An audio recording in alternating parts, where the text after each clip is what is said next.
Good morning, everyone. Can you hear me? Yes, sir, we can hear you. Yes, Okay, how are you guys doing?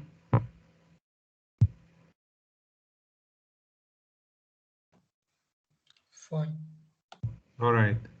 So let's start our lecture by first introducing the course syllabus. Can you see the screen? Yes. Okay. So this course is gonna be jointly taught with CSE575. So the syllabus for both courses are exactly same. So I uploaded both syllabus to the Microsoft Teams. You can download from there. Okay, let's go over the syllabus first, then we start our first lecture later on.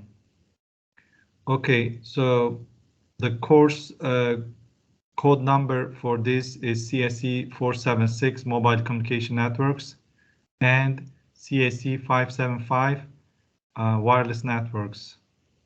So this semester is fall term 2021, and our lecture is held between 9:30 to 12:30 on Wednesday. And this course is going to be taught over MS Teams online. So my name is Hasari Çelebi, and this is my email address. This is my office, and this is my office hours.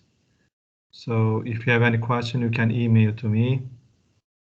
And we will use the Microsoft Teams for the announcement of and the materials sharing.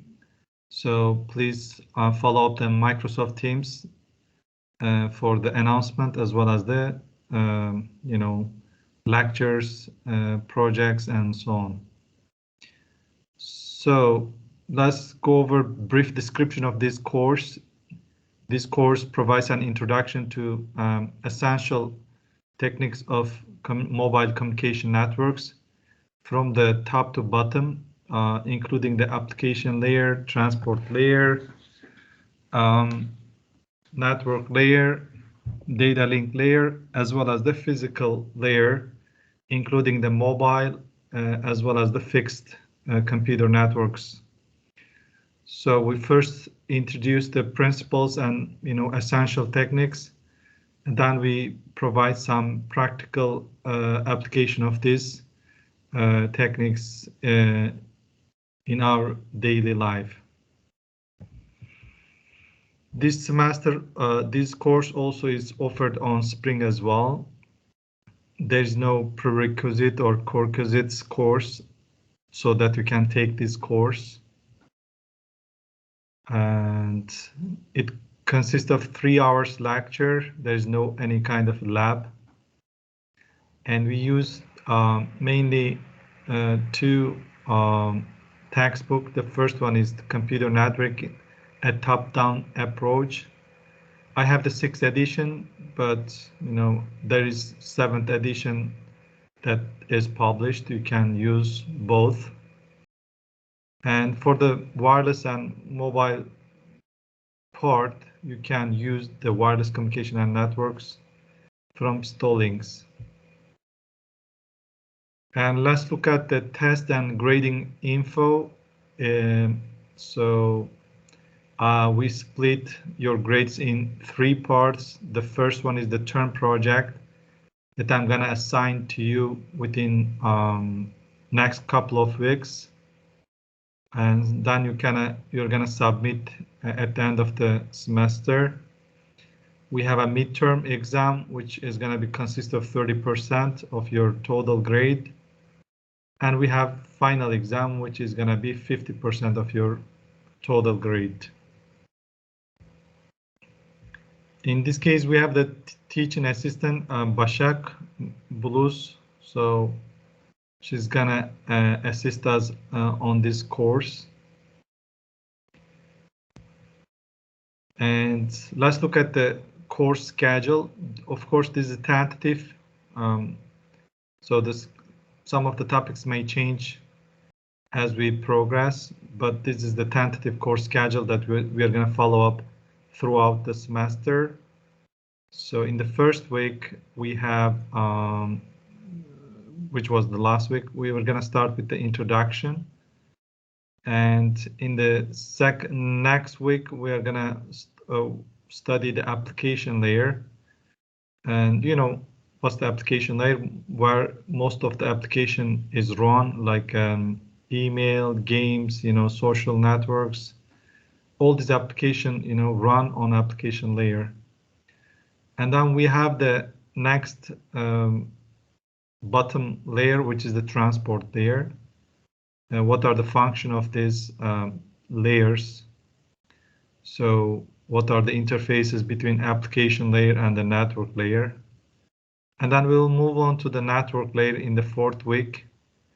So, and 5th week, because this is one of the core part of the computer as well as the mobile networks. So in network layer, we have two main functions, which are the routing as well as the forwarding. So how do we route and forward the packets from one point to another point, as well as from source to destination? And then after the network layer, the 4th layer is going to be data link layer.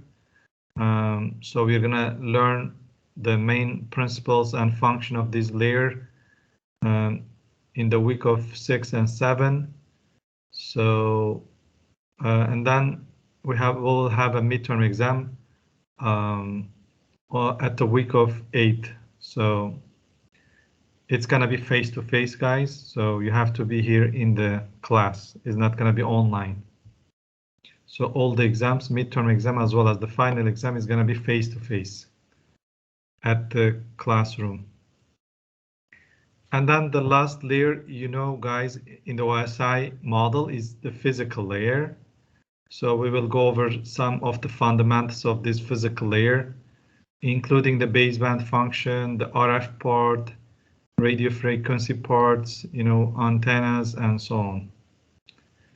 And then after we completed the OSI model, now we are ready to learn some of the popular wireless and mobile network technologies, as well as the standards, such as the Wi-Fi, you know, GSM, or, you know, this kind of cellular networks, of course. And then we have, of course, when you talk about the networks, especially with the mobile networks, the security is very important. So what are the main types of the attacks to the mobile networks or your application, and how do we, you know, mitigate these attacks, these threats? So what are the solutions in terms of security to avoid such attacks and the threats? And then we will have some you know, at the end of the semester, you're going to present your project, and then we are done pretty much in this semester. Any question about the course schedule? Is it clear?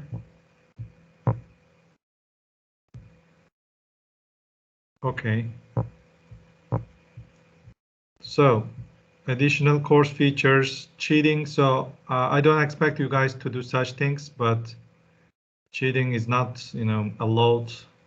Absolutely is not tolerable. So, and the missed exam. So all the exams are mandatory. Otherwise you'll get 0.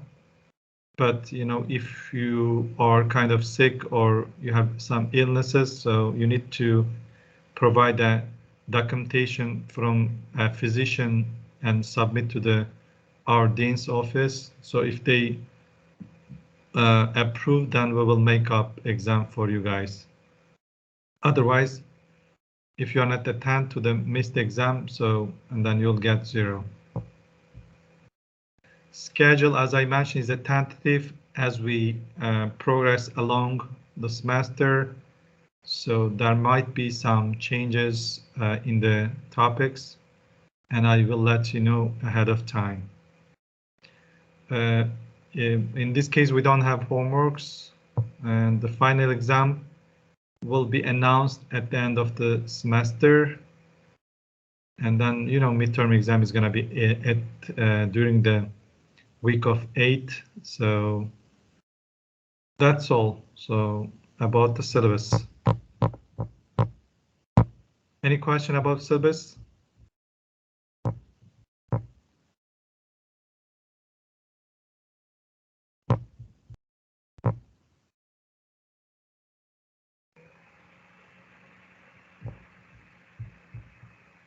Okay, so if you don't have any question, now we can move on to the lecture. Okay? Can I ask something, sir? Go ahead, please. One of my friends just sent a request to join MS class, but I guess you didn't accept him. No, I just do sometimes. I always don't follow up, so let me see. Thanks. Okay.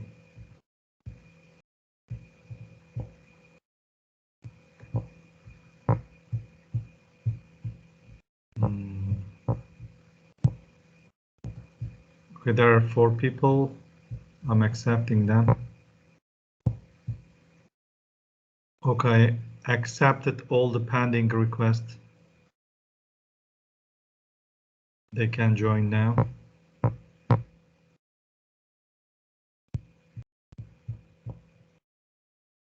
All right, so let's move on to the first lecture, which is going to be introduction. Let me share the presentation with you guys. Do you see it now?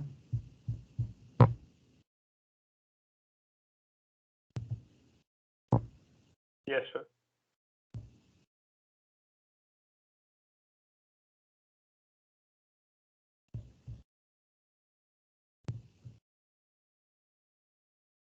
Let me make a full screen.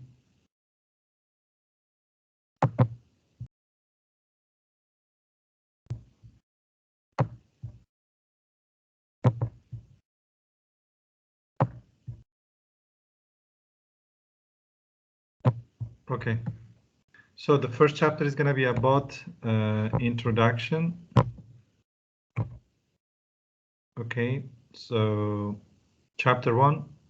What's the main goal of this course, guys, is to, first of all, we need to get a feeling and, learn the main fundamentals of mobile communication networks. Of course, we're going to provide some more depth and detail later on this course, but in this week, we are going to go over the whole semester and just summarize what we are going to learn.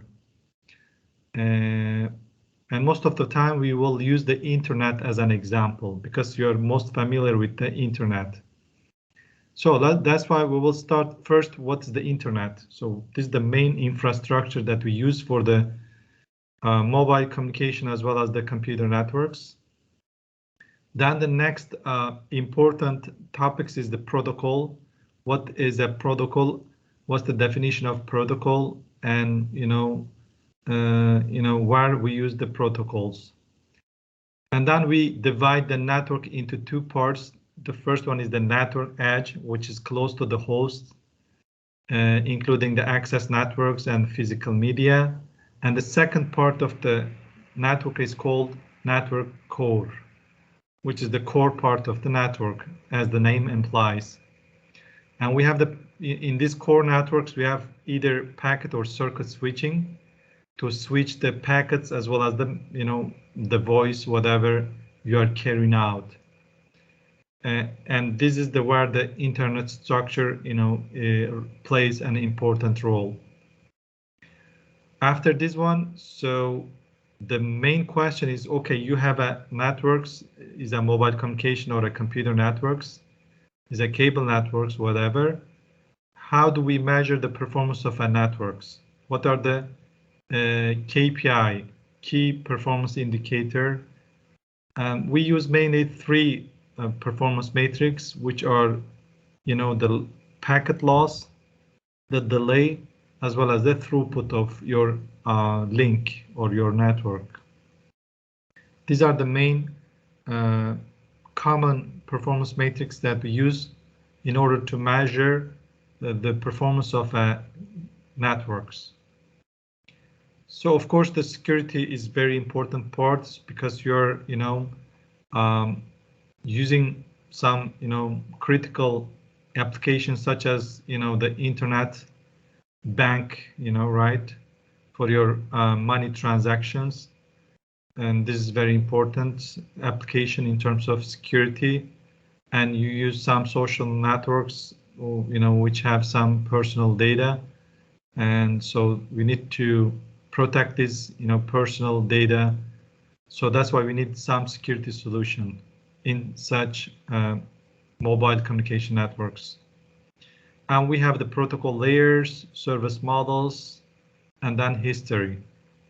So these are the main topics that we're gonna go over the semester, but today I'm gonna just summarize, briefly explain, and later on we're gonna study each of these topics in detail.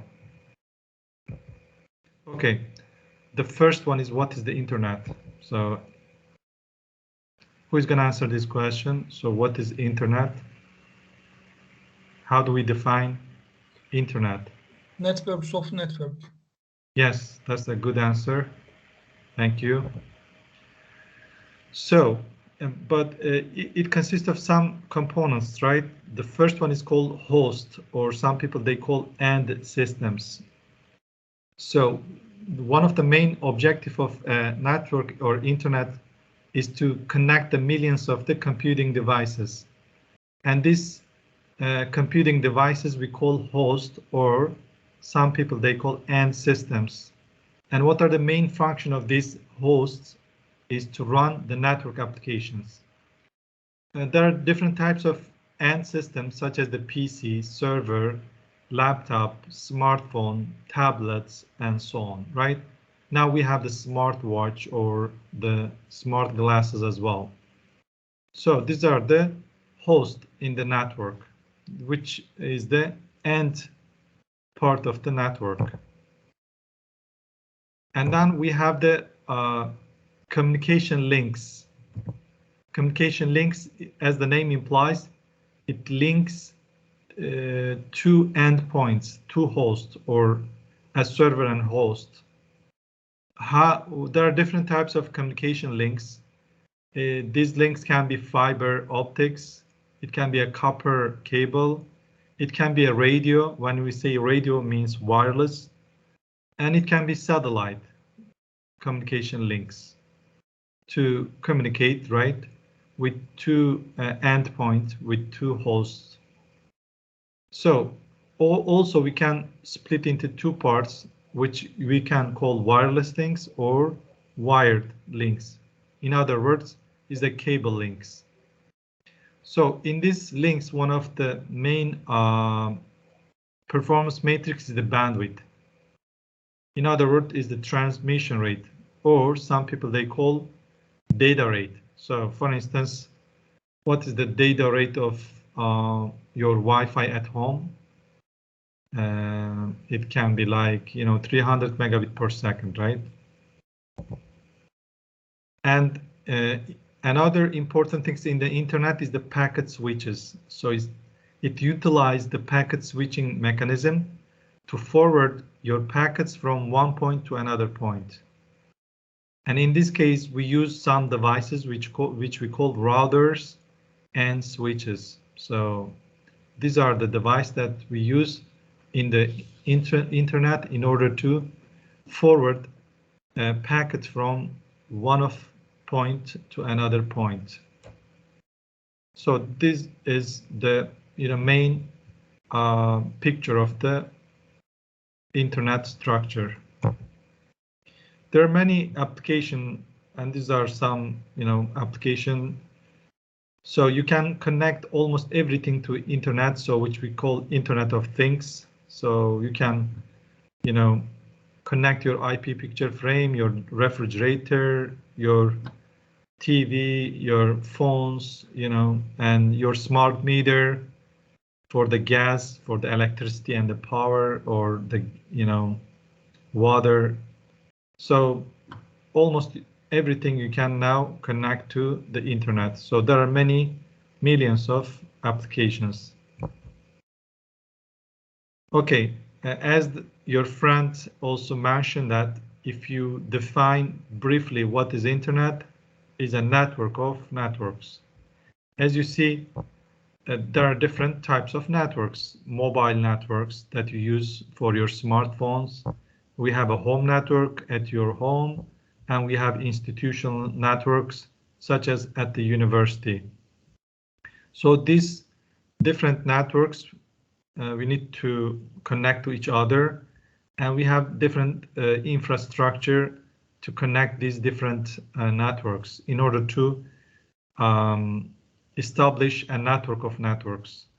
So one of them is the regional ISP, which is Internet Service Provider, and we have some global ISP to communicate with other networks around the world. So, and then next important concept is called protocols. What's the main function of protocols is to send and control, it controls the sending and receiving of the messages. So you are trying to send a message from your smartphone to your friend's smartphone. So this is achieved by protocols. So these protocols, it control the sending as well as the receiving mechanism of your messages. So there are different type of protocols that are developed in the literature. And, one of the most common one and popular one is the TCP, as you know, is IP, HTTP, Skype. Some of them are, are standard. Some of them are proprietary, which are developed by, specific companies and owned by specific companies, such as Skype. Internet standards. So this internet is governed by an organization. So, it has standards. And if you want to submit a new kind of technique or standard, you request for comments RFC and send to this organization. They evaluate. If they like it, they can approve and put into the standard. If they don't like it, they just reject, okay? And IETF is one of these task force that, govern the internet around the world. Okay, let's look at the internet from the service view. That was from the technological view. Now let's look at from service perspective. So why we use internet? What's the main function of internet? Internet is a kind of infrastructure that provides services to the applications. So we have many different applications that we use a lot during our daily life, right? This can be a web, this can be a VoIP or email, games, e-commerce, social networks. All these are applications. In order to support this application, there's a service that comes from the internet. So internet provides services to such applications. And also it provides a programming interface to the apps that we mentioned. And so basically there are some different types of interface technology, as you know. So if you are developing an application, you need to, comply with this interface so that you can communicate with the service that is provided by the internet. And it can provide different service and options, which looks like a postal service. So that was about internet. The next question is, what is a protocol? So before we talk about the network protocols, we have a human protocols. For instance, so when you say protocols, is a kind of set of rules, right?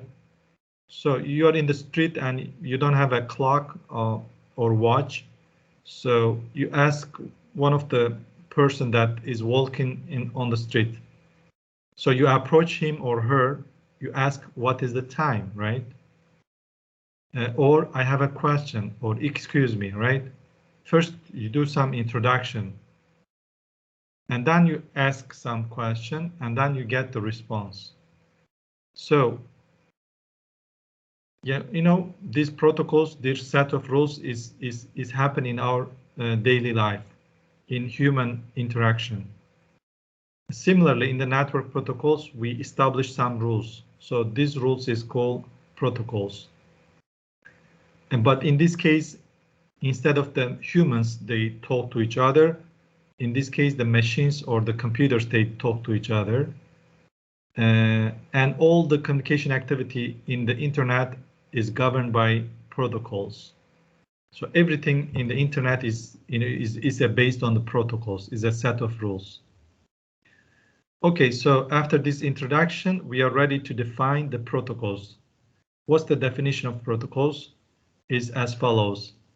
Protocols define format, order of messages sent and received among network entities, and actions taken on message transmission receipt. So the protocols, first of all, it determine the format. So what is the format of the message that you're going to send? How many kilobyte on a, okay, what's, you know, in terms of the slot, in the first slot, they have multiple slot. Who is gonna do first, right? Which is gonna determine the order of the messages sent and received. How you're gonna, in which order you're gonna send this message, in which order you're gonna receive this message between the source and destination. And if the destination received these messages, how it's gonna respond. So all these action and activities are defined. They are basically predefined so that the two network entities, two computers in the networks or source and destination can talk to each other. You know, if you don't have this rule, what's gonna happen is the chaos, you know, because there is no rule, then what a computer is gonna do when it receives a message from another smartphone, right? So that's why we need protocols in order to make sure that we have a, you know, reliable communication between network entities. Any question, guys? Okay. Are you with me? Yes. Okay. So let's give an example in terms of human and the network protocol. As I mentioned, so you approach a person, you know, first of all, you're going to ask a question. If you are a polite guys, so first you give us, you know, kind of salam and to the guy, and the guy is going to say response to salam, and then you are ready now to ask your question. You say saat kaç, and then he's going to say saat 2 means 2. So this is the protocols in terms of politeness among the people. But let's look at the protocol among the machines or the computers in the networks. Of course, if a PC is gonna request a web address from a server, first of all, it's gonna, you know, request a TCP connection request. If service is available, then TCP connection is gonna send a TCP connection response to this client, and then, you know, get this content from that specific URL, and then server is gonna respond by sending this specific content of URL to the client. So as you see, it consists of the predefined set of rules in order to provide a service, reliable service to each client. Okay, so guys, that was about the two main concepts in the networks, which was the internet and the second was the protocols. Okay, now let's look at the, dive in details and to look at the infrastructure of network. As I mentioned, so here we can see that, sorry.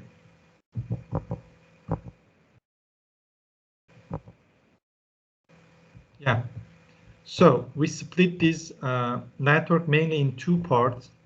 So this part is called, as you see from my mouse, is called network edge. And the remaining part, which is the core part, is called network core. So in the network edge, we have the host, which can be clients as well as the servers. And the servers often they are located in data centers or the cloud. And then we have the access networks and physical media. In other words, the links. And these links can be wired or the wireless communication links. As I mentioned before, it can be a fiber optic cable, it can be a copper cable, or it can be completely wireless. And then we have the network core. As you see from here is the regional ISP, global ISP part. This is the core of your network. And this network core is consists of interconnected routers. In other words, is a network of networks. Okay, and let's look at the access networks and the physical media. One of the questions that comes to our mind is how to connect end system to an edge router. How to connect an end system to edge router. So this is our edge router, and we have some end system which can be smartphone, it can be your laptop, or any kind of PC or server. So it can be residential access networks, it can be institutional access networks, or it can be a mobile access networks. And when you connect these devices to an edge router, there are two important concepts. The first one, you have to keep in mind that what's the bandwidth of your access network. When I say bandwidth is the bit per second of your data rate. And this access link, is it shared or dedicated? Because these links can be shared by other mobile devices, or it can be just dedicated to your device. So in this case, we have different types of access networks that we use in our daily life. So the first one is called DSL. I don't know, you guys heard about DSL? Stands for digital subscriber line. Do you guys use DSL at your home? Yes, no? Yeah, you guys use DSL at your home to access the internet. So let's look at how it works. And hold on, please. Okay, in this DSL technology, it connects your home network to the central office.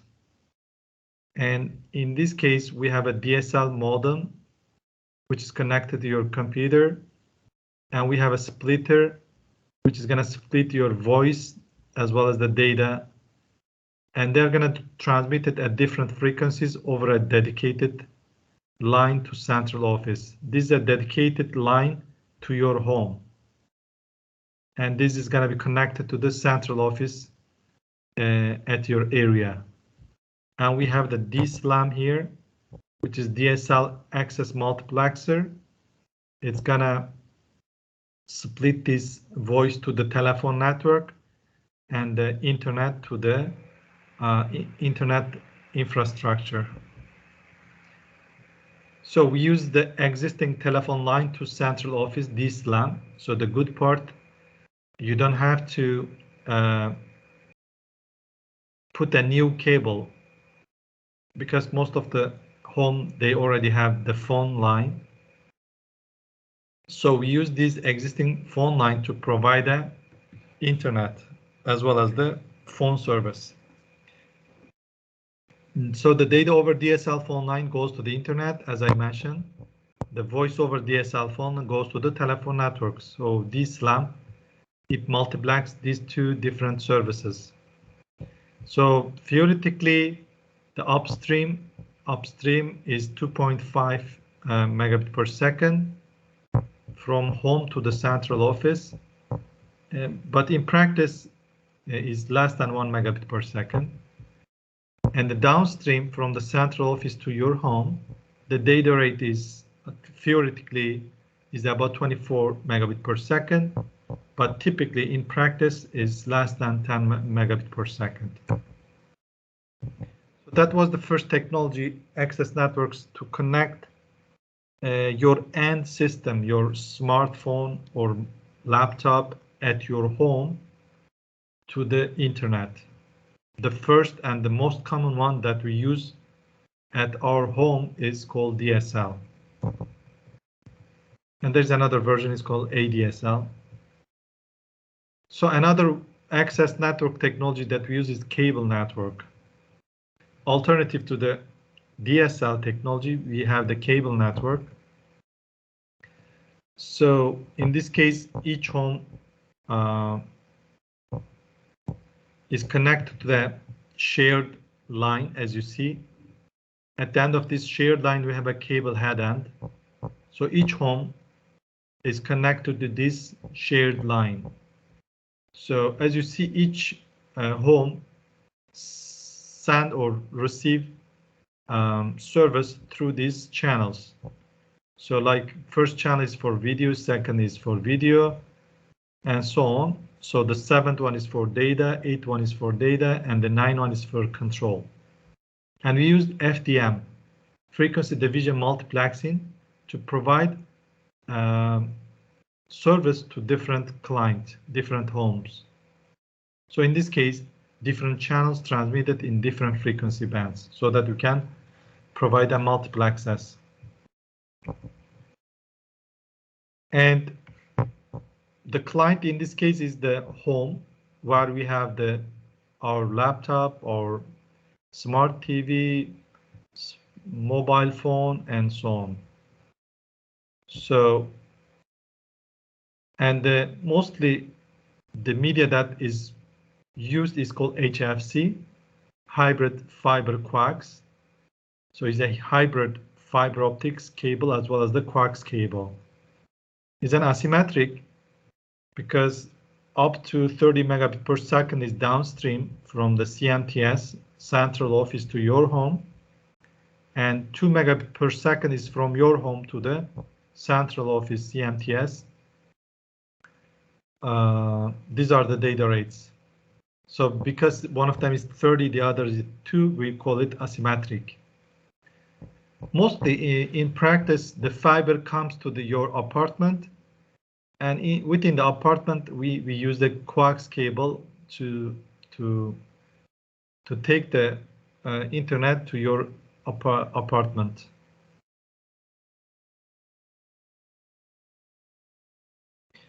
Okay, so homes share access network to the cable head end, as I mentioned. Unlike DSL, what is the main difference from DSL, which has a dedicated access to central office?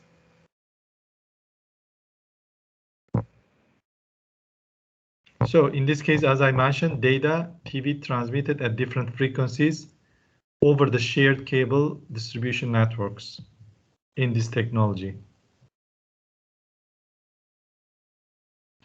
You know, in other part of the some of countries, we have already this cable network. But in Turkey, like we have these smart, like Digiturk. Mostly it should provide service like this, but instead of that, it provides through the satellite in our country.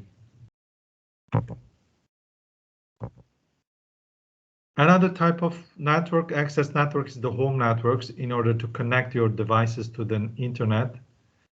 We have them, as you see, smartphones and mobile phones, you know, PCs, your computers, and so on. And this is connected to the head end or the central office.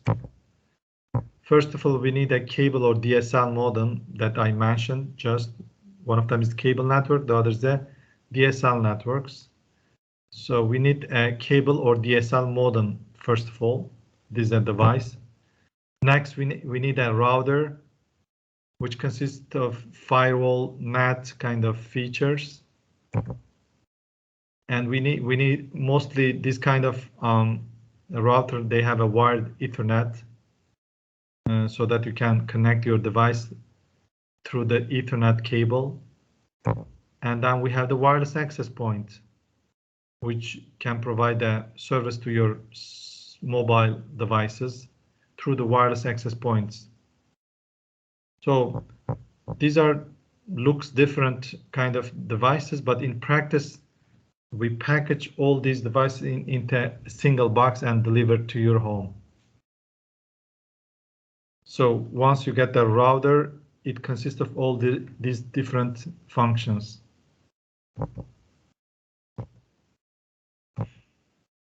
Okay, we have enterprise access networks, mostly used in the offices in the companies. So it's called enterprise access networks, such as our university. So it has a lot of kind of, first of all, we have a big gateway, you know, then router, then switches, because we have different departments like computer engineering, electronics engineering, you know, and different colleges. So we divide each of these infrastructure for different purposes. And we need to connect these different departments to each other so that they can exchange information and talk to each other. So this is an institutional link which is connected to the public internet. And we have an institutional router. And then we have Ethernet switches so that the IT department can use for the institutional mail and web services. And we have a computer engineering department, for instance, which has a lab. So we provide an internet access to these computer labs. And then we have the wireless access points to provide a service wirelessly to the mobile devices. So typically, these enterprise access networks are used in companies, universities, as I mentioned, and the data rate can be different from 10 megabit per second up to 10 gigabit per second. And today, most of the end system typically connect into the Ethernet through the Ethernet switch in this kind of environment. Any question? Okay, so now let's talk about wireless access networks. So shared wireless access network connects end system to router using the base station. So some people they call base station, some people they call access point. Actually, in the Wi-Fi or in the wireless local area networks, we call it access points. In the wide area wireless access networks, such as the cellular networks, we call it base station.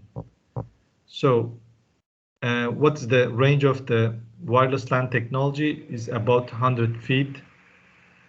And one of the popular technology in this case is the IEEE 802.11n. In other words, namely Wi-Fi. And this typically can provide 600 megabit per second data rate to the, you know, mobile devices. And we have the wide area wireless access networks. And the range in this case is about tens of kilometers. And Data rate can change from 1 to 10 megabit per second depending on the range between the smartphone and the base station. And the popular technology in this case is 3G, GSM, 4G, and LTE. And now the 5G is coming up. Okay, so now let's talk about the host. Host, remember, was the end system. By the way, any questions so far? Is it clear? Yes, it's clear. Okay, we have the host. So what's the main function of the host is to send and receive packets. So let's look at the sending part, sending function. First of all, it takes the application message. So we have the application like email or game or social network. It breaks down into the smaller chunks, which we call packets. And this has a, let's assume that has a L bits length. So we need to send these packets, transmit packet into the access network, at which rate is R rate, which is our link transmission rate. Some people, they call this link transmission rate capacity, or some people call it bandwidth. But when you transmit these packets through this link, we may experience some delay. How do we calculate this delay? It's called packet transmission delay, which is equal to the number of bits in a packet divided by the link transmission rate. Okay, let's talk about the physical media, which is the actual, kind of media between two network entities. So first of all, let's talk about the bits. So most of the transmission is done by bits, right? Zeros and ones. And we have the physical link, which is a physical kind of infrastructure that lies between transmitter and receiver. And we divide this physical link into two different categories. The first category is called guided media. Guided media means signals propagate in solid media, in solid kind of cable that you can touch. And this type of cable can be copper cable, can be fiber optics cable, or it can be a coax cable. Each of them has a different, each of them has a pros and cons.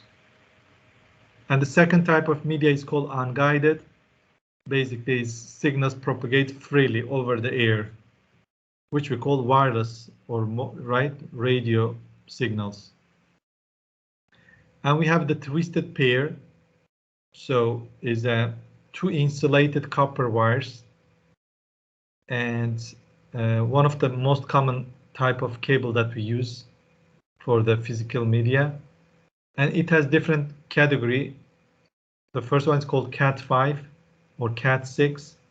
So Cat5 means is 100 megabits or 1 gigabits Ethernet, and Cat6 means it can provide up to 10 gigabit per second data rate. Let's talk about the coaxial cable. Is that two concentric copper conductors. It provides a bidirectional communication. It allows broadband service, which allows you to transmit your signal over multiple channels on a single cable. And one of the popular application of this is the HFC, hybrid fiber and coax. And of course, one of the most popular type of cable is fiber optic cable, which provide very high speed communication rate. So what's the fiber? We have a glass fiber that carries the light pulses. So in the previous one, we carry the electricity, electromagnetic wave. In this case, we carry the light, and each pulse carry a bit. So we prefer this fiber optic cable for the high-speed operation. So it can provide hundreds of gigabit per second transmission rate from one point to another point. Another advantage of this fiber optic cable is it can provide a low error rate. It has a very good performance. And this is achieved by spacing the repeaters far apart. And another main advantage of this fiber optic cable is immune to the electromagnetic noise, which can degrade your performance. Okay, the last one and the most important one is the radio. When I say radio is unguided media, we use the antenna to propagate your signal over the air. So there is no cable, no wire, no physical things. It's just you radiate your signal over the antenna, through the antenna over the air, and it reflects to the walls and so on, and then you receive at the receiver side. It can provide a bidirectional communication, and of course, in this case, there are many problems compared to the cable. First of all, there are some reflection or obstruction by the objects and the interference in the environments that is going to affect your performance. When you say radio link types, we have different technology. In this case, the first one is like a terrestrial microwave, which can provide up to 45 megabit per second. Local area networks and the popular technology is Wi-Fi, which can provide up to 600 megabit per second, depending on the standard that you use. Wide area networks, which we call cellular networks, such as the 3G or 4G LTE. So it can provide like few megabit per second, 2-3 megabit per second in 3G standard. Of course, we have the satellite links. So depending on the technology link, it can provide from kilobit per second to 45 megabit per second channel. But the problem with the satellite, because they're far from the Earth, so the delays is critical. Typically, it can be around 270 millisecond so delay. Of course, we have different type of satellites, which can be geosynchronous or low altitude and so on. So depending on the type of the satellite, you can experience different delays as well as the data rate.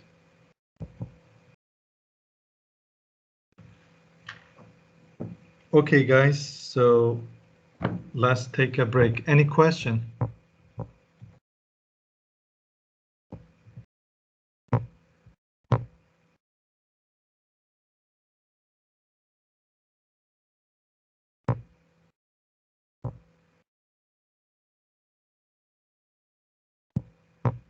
No?